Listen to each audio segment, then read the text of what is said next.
Eu gosto muito de trazer para vocês essa informação, porque isso dá para a gente uma perspectiva de como que as coisas se deram.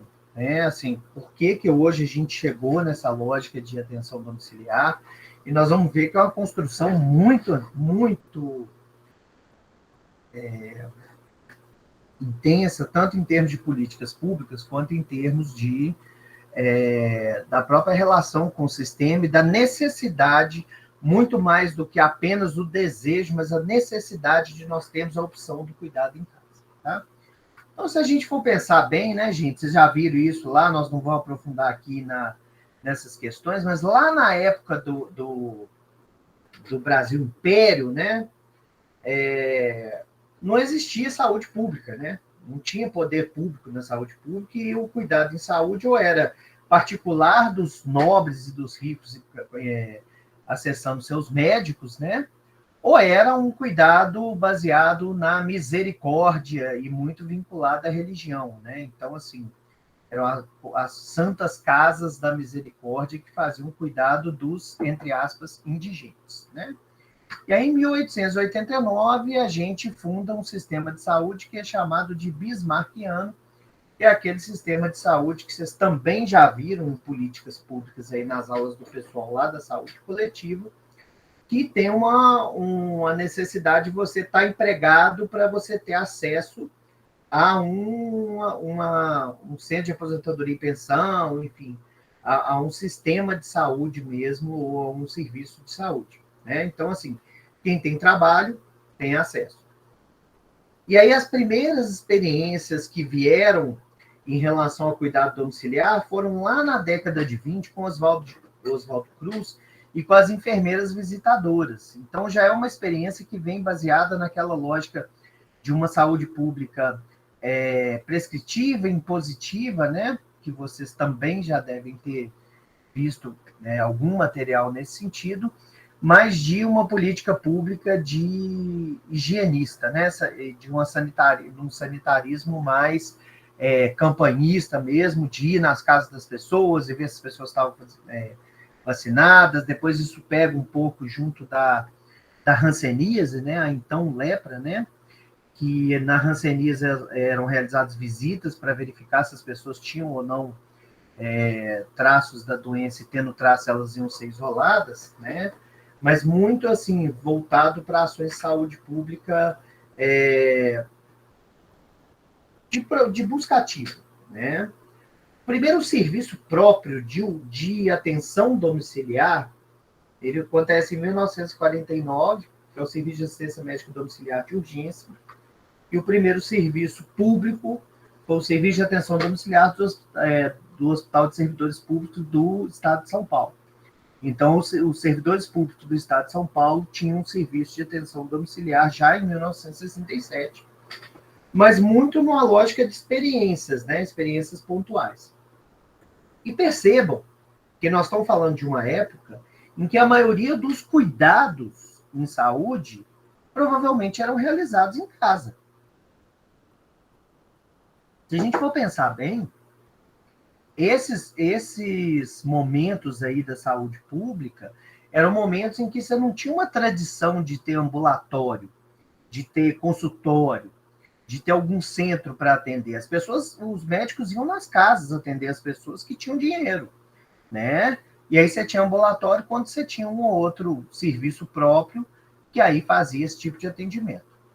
Bom, mas aí vem, né, em 1978, a Conferência de Alma-Ata, que vocês já viram lá nas IAPs, nas IAPs não, né, nas práticas de serviço de saúde, que discutem a atenção primária, né, como base do sistema de saúde para todos até o ano 2000. E aí, 10 anos depois, a gente tem a Constituição Federal de 88, que é a Constituição Cidadã, e que funda um novo modelo de sistema de saúde, que é o sistema beveridiano, ou sistema universal. É um sistema no qual todo mundo tem direito à saúde, saúde é dever do Estado, que deve garantir mediante políticas públicas, etc. Então, a partir daqui, a saúde não está limitada só a quem tem paga, né, ou trabalha e tem direito a um seguro-saúde, uma caixa de aposentadoria e pensão, ou paga um plano de saúde, que já em 88 a gente já tinha, né, tanto as cooperativas quanto as operadoras de plano de saúde já expandindo no país, né. Então, em 88, você cria o Sistema de Saúde Universal, a gente tem as leis fundadoras, a Lei 8080 de 90, que define, dentre outras coisas, né, a atenção primária. E aí, já na década de 90, a gente tem primeiras experiências municipais de serviço de atenção domiciliar. Essas primeiras experiências, elas mostram um serviço que atende a necessidades e um serviço que ele é muito criativo. Então, em Betim, a gente teve experiência aqui na região metropolitana de Belo Horizonte, depois em Contagem, a própria Belo Horizonte tem experiências em criar serviço de atenção domiciliar para ir nas casas das pessoas atender quem precisava. Em 94, veio o Programa Saúde da Família, que já define a necessidade de atenção domiciliar, de cuidar das pessoas em casa também.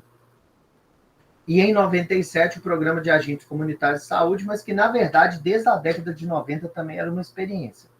Então, assim, em 97 você tem uma portaria que regulamenta o PACS, né, o Programa de Agente Comunitário de Saúde, mas desde 90 você já tinha experiências de agente comunitário de saúde que atuam visitando. E aí, daí para frente, vão ter uma série de portarias que nós vamos passar mais rapidamente, mas, por exemplo, a portaria 246/98 credencia hospitais e critérios de internação domiciliar no SUS.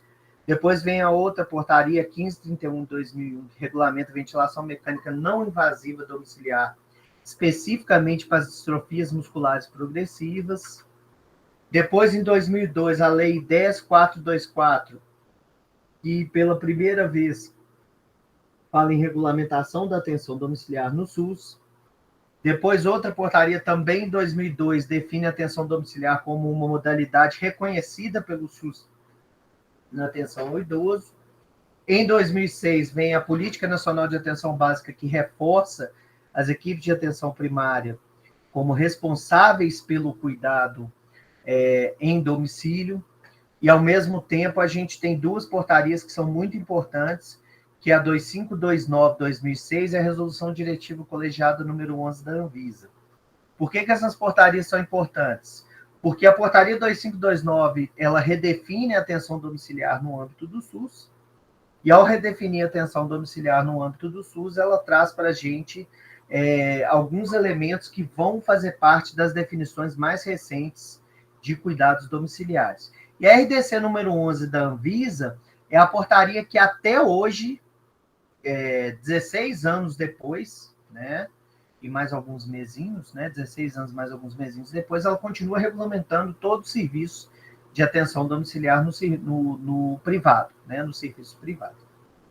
Bom, o que está de laranja, gente, é a atenção primária, que vocês vão ver lá na frente, que é uma modalidade diferente de atenção no domicílio. E o que está de azul aqui define principalmente o que seria específico dos serviços de atenção domiciliar, que não, ao contrário da atenção primária, né, a atenção básica, atenção primária, saúde da família, que definem, que atendem no posto de saúde, na rua, em casa, e que fazem outras ações, os serviços de atenção domiciliar são específicos só para fazer atenção domiciliar. Em 2008, vem duas portarias que aumentam o rol de doenças elegíveis para oxigenoterapia domiciliar terapêutica. E aí, finalmente, em 2011, além da atualização da Política Nacional de Atenção Básica de 2011, a gente tem a portaria 2527 de 2011, que redefine a atenção domiciliar no âmbito do SUS, e finalmente você tem o financiamento de serviço de atenção domiciliar pelo Ministério da Saúde. Então, a partir de 2011, você vai ter financiamento de equipes de atenção domiciliar. Isso vai ser reforçado pela 1533 de 2011, depois pela 963 de 2013, depois pela 825 de 2016, que a diferença entre elas é basicamente o tipo de financiamento, o tipo de equipe e a população de cobertura. Tá? E aí, em 2017, a gente tem a PNAB 2017, que continua reconhecendo a atenção primária como um lugar de fazer atenção domiciliar. Então, assim, essa imagem aqui que conta um pouco da história da atenção domiciliar é para falar para vocês que, ao mesmo tempo, a gente tem dois movimentos de atenção domiciliar que eles vêm concomitantes. Os relacionados à atenção primária, né, a saúde da família, posto, unidade de saúde, centro de saúde, e os relacionados a serviços de atenção domiciliar, que é o que nós vamos ver aí no nosso próximo momento de aula.